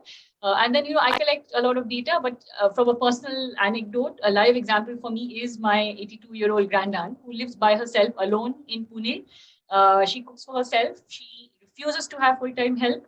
But, and she's been like that for the last several years, over 10 years. And suddenly, over a month, and each time I go to Pune to meet her or she comes, I'm forever having to reteach her how to use video calling, how to send me voice messages, because she has low visibility. One eye she can't really see, the other one I think she can't really see properly.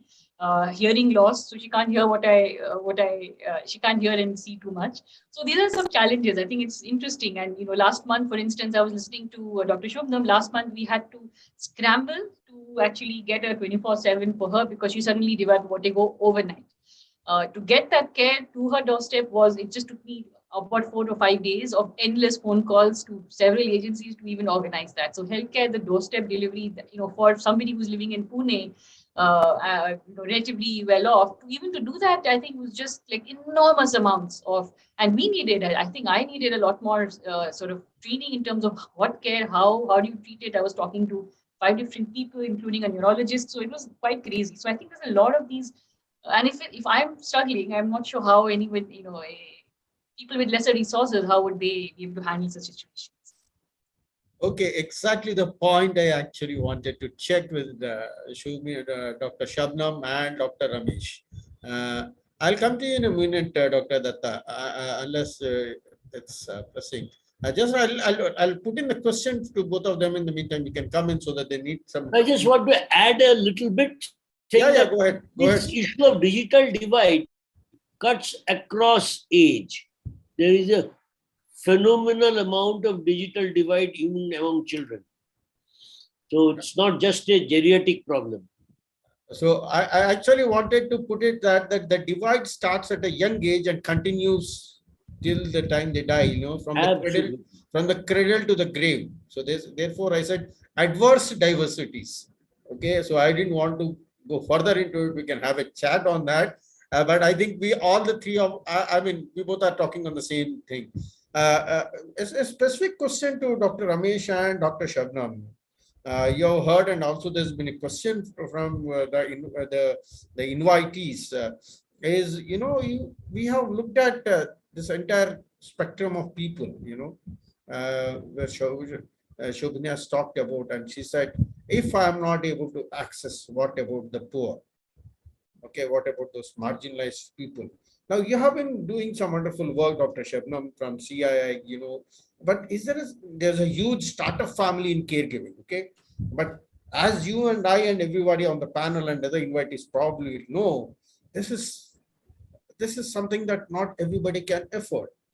So how is it that CII or anyone for that matter can plan to communitize the effort, that is, move it, and again, not limited to just the women in the family, because the entire burden of care, usually lands up on the women. So how do we communitize so that everybody, for example, in HelpAge, we have been trying it out with the elder self-help group, but some definite this thing where each elderly takes care of the other. When somebody is bedridden and does the caregiving, you probably take care of the bedridden elderly in the village. But these are experiments. Like similarly, what we have done in digital, Shobhini, we have trained elderly in digital literacy, rural illiterate elderly in digital literacy, and they could themselves enroll themselves into COVID. But that's a different story. Coming back, Dr. Shubnum and Dr. Ramesh, we know that caregiving is a costly thing to hire. So how do I communitize it? Are there any examples around that we can borrow, or we are just going to go around and say, oh, HelpAge India has done it? How do we mainstream this idea? Dr. Ramesh, would you like to go first, or should I, Rajeshwar, come in? Go ahead, madam. Go ahead. Thank you. So it's a very, very valid point which has been raised. And let me put this, and I think Dr. Ramesh in some way also alluded to it.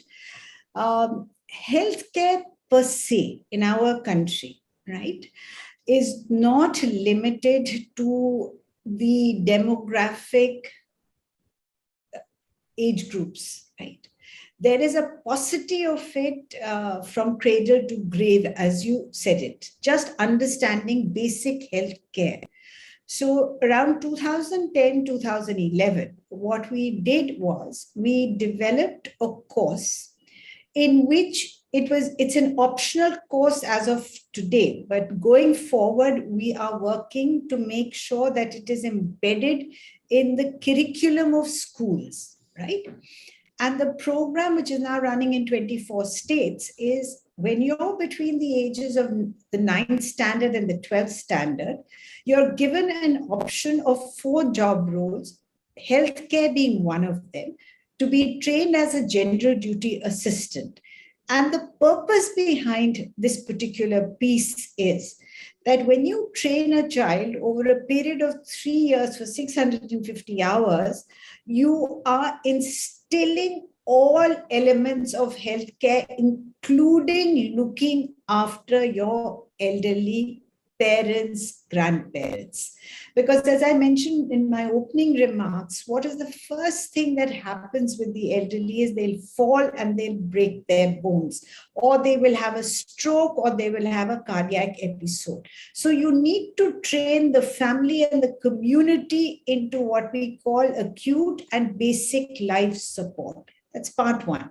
Part two is to tell them where to go. Most people, and since we work very closely with the Ministry of Health and Family Welfare on TB, you'd be amazed that people do not know that they can get tested for TB in the most sophisticated manner for free. They can get medication free. They're clueless about it, right? So we figured that the only way is, though it is a long haul, it's 3 years, but it's been running now for 2010, and Himachal was the first state to adopt this, and subsequently this program has also been adopted by the Commonwealth in certain countries, that this is a one-way sure shot to get it into the DNA of people, into the DNA of the community. It is difficult, it is a long haul, but this is the only way. One realization that has come now is, and this is what we are going to address, that instead of making it optional, we've put a chapter of healthcare into the CBSE system, where there is an element of particularly taking care of the elderly also from a mental health, because the mental health issue is huge. 49% of them, irrespective of age group, suffer from this. So this is a way to address your point, Rajeshwar, of how you can take care of it in the community. The other thing that we have done from CII is that we have a community project which we are developing. It's nearly coming to the final stages. But in that community project, our entire emphasis is how do you empower and train the community to manage their health across the spectrum, right? Because we can't fix the lack of doctors, we can't fix the lack of nurses, physical infrastructure is there. That's one part of the story, right? It's easy to say it's easy to say, but difficult to get CSR to make it happen. But if you start teaching people how to take health and be accountable for their health, irrespective of the fact, and I'm totally sensitive to the poverty issue, but even the little that they eat should be of value in nutrition. So this is the way we are approaching the subject. Back to you. Dr. Ramesh, just a little addition to the question now that you're coming in is, so it is, can I afford health? Can I afford to fall sick? This is a big question that came up when all the elderly were facing when COVID hit. I mean, each one of us was was affected. So how do we ensure that adequate incomes exist, or there's adequate risk reduction? As I may call. So if I cannot increase the arrow on this side, that is increase the incomes. Is there some way that I can reduce the risk using the public health system? Though, I mean, there are complaints, as Dr. Shubnum is mentioning. So anything in the short haul? Long haul is too long for the elderly who are already elderly today? No, Rajeshwar, I think you hit the nail on the head in a way, because, there's a disproportionate burden on the elderly as far as the ailments are concerned. And we have seen that with COVID. I mean, COVID has disproportionately impacted the elderly. The solution to that, I mean, I advocate this for all, is universal healthcare for everyone. I mean, this is the smallest public good that the society must provide to its citizens, and particularly those who are most vulnerable. So this I believe ultimately, I think the country needs to make a commitment that those above 60 years of age would get an annual free health checkups. There would be a regular screening. If they are not covered by any other health support systems, that they would get an absolutely they would get a free health support services. I mean, like a universal Arogyashri for those above 60, irrespective of the fact whether what the condition is and how serious it is. Now, I mean, coming back to Dr. Shubnum's, just to supplement her, we have a huge army of ASHA workers in the villages. And this is true across the country. I mean, it may be uneven, and because given the diversity, and so also the sub-centers, which have the auxiliary nurse midwives. Forget the doctors, forget the primary health centers, forget the hospitals, but at this level, there could be a significant training in terms of, I mean, this just requires a refocusing, retraining of those functionaries, who are a large number of them. If each one of them are equipped to identify the early symptoms and signs of those diseases, and if there is a referral system, they need to go where to go to in case of whatever, whether it's so a referral arrangement, information, access to services, I think would make a big difference. The healthcare for the elderly is certainly as iniquitous as for any other age group. For the infants or the children, whatever iniquities exist also exists for the elderly. But elderly, given the nature of their importance in the society and in the family, because the children are more valued because they still have a long future compared to the elderly who sort of maybe considered as spent force, as Dr. Penny had said about the ageism, the stereotypes that exist. So I think given all this, healthcare is the least that the state can do. And I do believe that this time has come for a universal coverage for those above 60 who do not have a pre-existing health service support. Okay. One last question as a moderator to all of you, which is a common question. Probably each one of you can have a one-line go at it. We have seen established that elderly are vulnerable. There is widespread ageism. There's a health issue that is coming up. Dr. Dutta has said that we need to go for networks. Aneil has said we need to, expand the network, build them relationships, and Aneil, I need that point again. What is that term you called creating? What is that called? Creator economy. Okay, creator economy, and all this is great. But there's a hanging question out there that was put up. Do we provide employment, livelihood, incomes to elderly? What about those young chaps out there? So that's another doubt that's happening, and those kind of a thing. So putting all of this together, this is so there is health there that is inseparable from incomes, inseparable from expenditure, inseparable from family finances.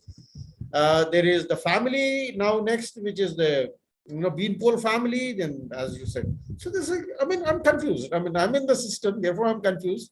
And I'm using the 6 of you as my, soundboards. And similarly, most of the participants out there who are listening to this. So can you have a go at it and try to weave it through and find some solutions? Just to interpret, just to say something that, yes, MSJE has come up with this action groups aimed at social reconstruction. They call it aggressor groups, which is trying to put the isolation bit and everything, but still the health bit is evasive in this. Okay, it is evasive. We are trying to build the relationships, trying to care of home care, into some kind of income generation. One village, one market, one product kind of a thing with the elder service groups. But that's about it. We have a huge country, and what we are doing is like little drops in, in this whole big ocean. So any closing comments from each one of you on this? And there's a lot of work to do, and where do we start? How do we start?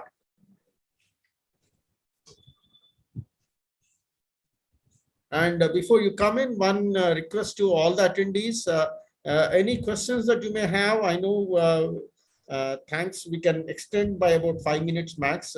If you have any questions that you want the panel to answer, please type them in. And Jyoti, I have picked up the question and I've added my own. So let's hear the whole panel on this. So I think we'll find some kind of an answer. We cannot find a full answer to what your question.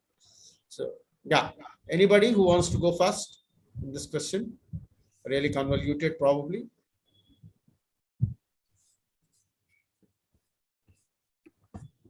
Oh.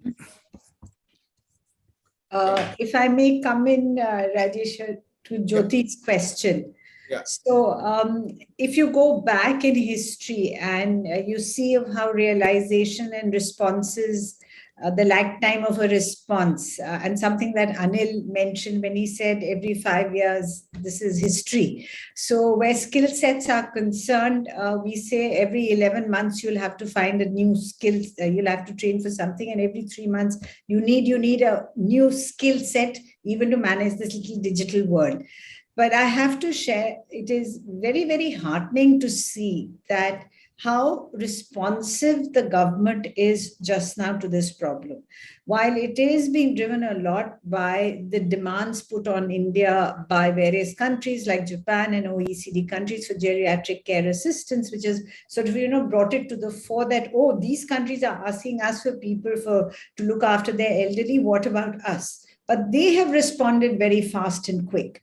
And by identifying a line ministry like the social justice one, which has taken up the mantle very ably and very quick, Jyoti, they have identified exactly as to how to do the balancing act of what you have rightly pointed out. While the youth are not getting jobs, but there are niche areas which they are collating and putting a data bank to, for which the elderly with experience can be matched. So no matter how much you might say that knowledge is important, learning is important, but competency is also equally important. And there are many, many job roles which only come with physical experience and on-the-job training. So that matching is happening. Nothing is perfect in life, but at least there is somebody who's responsible and accountable for this, which is a good thing. Back to you, Rajeshwar. Yeah, a little addition before Penny reacts. Penny, is this meaning that we're going to get cheap labor from elderly? Or sorry, Shobhini was hands were up, so but the question was because it merges with Penny. Penny, just pocket this question: the cheap labor from elderly instead of paying full salaries to the young. And yeah, Shobhini, you had your hand up, please. You wanted to answer? Not this particular question. I was just responding to the question that you asked, Rajeshwar, at the beginning, and then Dr. Shubnum's response as well, though to a different question by Jyoti. But I feel the two connect in a way that the government is the biggest player. So when you think about bringing together different efforts and drops on the ocean, the only way drops in the ocean can scale are through effective partnerships. So whether you look at private-public partnerships, whether you look at the government partnerships, it's scaling. The government is best placed to scale, and especially through policy changes. I gave the example of the old age pension scheme. The government of Tamil Nadu is in the process of revamping the old age pension scheme. It's in the works. The changes are in the pipeline. One, if it is announced and if it goes through the universal pension, and they're still considering it. They haven't announced it yet, but if they consider it, then that's the only way you can sort of affect change at a very large scale. So I think they are the drivers. They are the more that we as collaborators, whether it's non-profits, whether it's research organizations, multilaterals, I think we will just by ourselves. We are islands. We can create islands of excellence. But we need these effective partnerships to create that scale and change at a really large scale. Thank you, Shobhini, for coming in and weaving that partnerships bit. So something like the relationships Aneil is talking that can happen. Probably the partnerships can happen when everybody is ready to be coordinated. Then look for the coordination role probably. So Penny, if you can look at this thing, and Dr. Ramesh is suitably enthused now. He wants to jump into and try to answer my very question. Yeah, Dr. Penny, are we trying to find cheap labor by putting, because every 11 months skills change, so I can't hire a new skill set. So what do I do? Yeah. So the older people in urban and rural areas act as a reserve army of labour. They get pulled in at the moment where there is a bottleneck in rural areas on people doing work, and they fill in the gaps in the urban economy. And then because they're a reserve army of labour, they get pushed out. So they are cheap labour. And their skill set is not recognised, because the idea that you've been working as an agricultural worker all your life, you're skilled, but because you're old, classed as old, you're immediately put down at a level. Like an insolent media anchor, let me come in. I don't think that's what is being said. What is being said is all skills become insolent in 11 after 11 months. Yes, I know, but that's in certain areas of the economy. In other areas of the economy, things are very staying the same. Agriculture is very much labor intensive and has stayed the same. A lot of areas of work, need physical labor, right? And the problem is, and Shobhini and Aneil pointed to the fact, the problem with physical labor is it is really tough and depleting. And the only way that older people can be let's have a look, given a choice to be empowered to say, no, I will not do this awful work, but I will do some of this other work for the periods of time that I can in the day or the month or whatever. and that is a decent pension that is index linked for every older person. That empowers them to say, I am not going to break bricks. I am not going to dig up the road. I am not going to. So what's one of the things that's interesting that I saw in Tamil Nadu is that when children were taken out of the labor force, older people took those jobs. They're not being paid any more than a child is being paid, right? So we really have to be very careful about the way policy, the roll-on impact, and the only way, I mean, health and all this is another issue which I completely agree about, but in terms of the labor market, livelihoods, the only way that we can give older people the chance to choose work that fits them and suits them is to give them a pension that allows them to say no. So now they're supporting themselves, they're supporting their families, but to a degree that fits with their capacities and what they need and want. Sir, the finance, Principal Secretary Finance, it's a buyer's market there. I mean, formerly Principal Secretary Finance, it's a buyer's market there. Can elderly choose the job that they would like to do? This, is there something that is really possible, or do we have ways of dealing with this, moving away from physical labor to something that is remunerative and engaging? Something to challenge the buyer's market. It's basically, okay, you don't want to do it. There's a third elderly who's ready to do it. So that's kind of we need to break. So something to do with the physical labor that's involved, and something that we can look at it from you. I think one of the things that we have to remember, which is attributed to Marx, is there's one thing, the only thing worse than being exploited by capital is not being exploited by capital and being pushed out altogether. So we have to be really careful that we don't save people from hard work and give them nothing. That's a death sentence. Okay. Right? So we've got to find a really good balance. Penny kind of answered, but Dr. Ramesh, over to you. I do believe that this is a complex challenge. I mean, and there are no simplistic answers. I mean, to say that this is the only way of addressing these problems would be too simplistic for me. I mean, in a way, with the big difference, the elderly have spent a lifetime proving their own talents, their skills, their competencies. They're known and they have a known set of resources. So obviously, in that sense, that they are better positioned to continue to perform in the adjacent framework of what they have been doing. But that's easier said than done, because ultimately,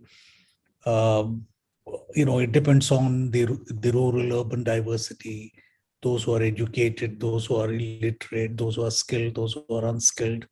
So the biggest burden falls naturally on the poor in the urban slums, because they have the least access to productive resources. If I'm elderly living in the slums of Hyderabad, it's not as easy life for me as it is perhaps in the rural areas. So it's a complex challenge. That's the reason why I've said that this is a cohort that requires a more comprehensive approach. The fact remains that this requires a solution at all levels: family, community, context, the state policy, civil society, appropriate institutions, instruments, yourself, HelpAge, India. So, all coming together, even incrementally, even in a small way, to find some way forwards, I think is the answer. Now, I mean, it's easier to speak for people like us who are educated, who are skilled, who have the resources, who also have a lifetime of experience, expertise, for us to be re-employed, to apply our digital skills, to reach out to beyond the boundaries of the country and the context. is much easier. And I don't see that people like us would have problems. I mean, though some of us have huge challenges, of course, because maybe we are overqualified or nobody wants us. Particularly if you are an ex-civil servant, actually, you're most disadvantaged because nobody wants to hire you. Or we are so used to, bossing over others, and now you're not willing to be bossed over by anybody else. So it's a very complex medley of things. The fact remains that that people who deserve support, they need to be supported, and people who and that needs to be, cannot be an ad hoc one-off type of a measure, but it has to be a much more sustained, comprehensive, a policy response rather than an ad hoc response. Pensions is, in my view, is one step forwards, but not sufficient. They need to be tailored into a more comprehensive support program. Okay. Dr. Shankar Dutta, any closing comments, any closing remarks? On a very lighter note, can we look at geriatric care as one more livelihood opportunity? Train lots of young people to do geriatric care, and Indian care is known around the world that Indians are very careful. So export them into those countries where the elderly population is very high, and they can go and do some geriatric care there, and also, of course, in India. Oh, certainly, certainly, we need a lot more caregivers. We need a phenomenal number of people who are well trained to provide care for the elderly, for those with dementia, for those who are terminally ill, for those who have chronic ailments. I think that goes without saying. But Indians are not well known for their service orientation. We also need to recognize that. We are very good at receiving services, not necessarily serving others. So that's a cultural problem. I think we need to address that as well. Okay, Anil, any closing comments? Because I think we are overshot, and 1 minute elevator pitch. Bye, Shobhini. What? I said bye, Shobhini. Oh, she wanted to leave, so I said. No, I will still on just to listen to Anil. I'm saying I want to listen to Anil. I'm always interested in what he has to say. No, we just need a 1 minute elevator pitch. Yeah. For the 55 plus 8, that's 63 of us.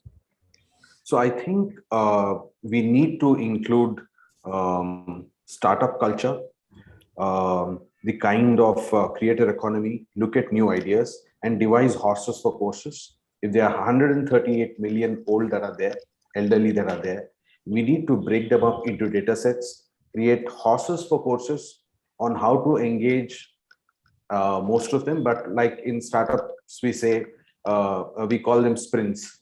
Come up with ideas faster, execute them faster, fail faster, learn from it, and then move on.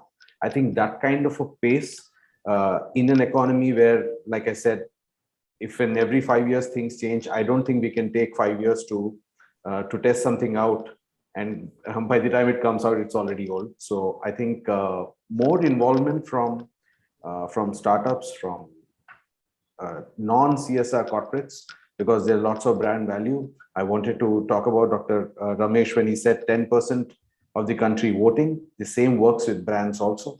10% is a huge demographic, even important for brands, but not like NGOs package it. It should be packaged like advertising agencies package it, where the brand thinks they're benefiting. So Oh, there. Just thanks for reminding me, Doctor. Sir, they are 10% of the population, but 23% of the electorate. Yeah, I was just about to say, you took the words out of my mouth.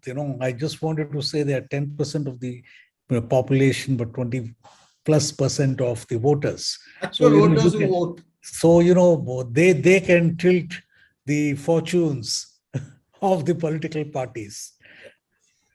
I think with that, thank you very much, the panel. I think we've had a wonderful discussion, starting with ageism, benevolent. Dr. Shubnum, right time to come, actually. I thought we could take a screenshot, probably, if that is possible. Anil, can you do that for me? I am technologically challenged. My skill sets are 11 months, 10 months, 32, 29 days old. So I think with that, I think we started from traverse the journey from ageism that starts the hidden ageism to discussing the issues of elderly and probably some kind of thinking of what can happen. And I love the word, the sprints that they said, give the horses based on the categorization, like HelpAge India does categorize, but probably we may have to go out on agility. We call them active elders. Then look at the skills, what they did, what they're doing. Then assisted, the kind of NCDs and the destitute who require continuous care kind of a thing. So probably we need to identify those horses for them. Look at pensions and probably have an ecosystem, Shobhini, where we can come together and work together. And while the elderly build their own relationships, like how to make avakai. I mean, actually, my wife, she's not elderly, but she also does a lot of that.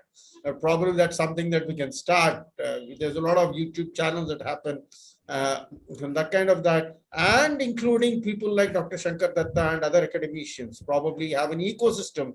Ecosystem has got a wrong term, wrong connotation these days, but we can have a positive ecosystem of academicians like Dr. Shankar Dutta who can go out there, build brand ambassadors and make the cause of senior citizens, because the senior citizens is essentially meaning that they have a right to life with dignity and with livelihoods. With that, thank you very much for everyone being here. We have overshot the time by 12 minutes. We started 2 minutes late, so 10 minutes essentially.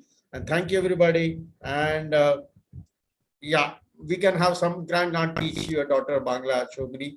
We have actually 1,000 groups of elderly in Kolaghat. So she can actually have a village stay with our elderly there, and she can teach them. They can teach. Of course, you're here in CR Park too. With that, I thank all those participants, the silent participants that are there who are listening in. I hope you have a lot of questions. Whatever the questions are, we are available. You can shoot those questions to me at Rajeshwar. You can Rajeshwar at helpageindia.org. And if you have a specific question to any of the panelists, you go back and you think there's a specific question, they can shoot it to me. I can get back an answer to you. I hope with that, I think we have answered all the we have looked at all the angles. Probably there's a huge portion. And thank you with that. Thank you very much. Namaste. Have a good day. Thank you very much. Thank you. Namaskar. Thank you, Namaskar. Thank you very much. All the best. And Aneil, we'll find the house for me. See you all. Thank you. Thank you. Thank Thank you, you, everyone. participants.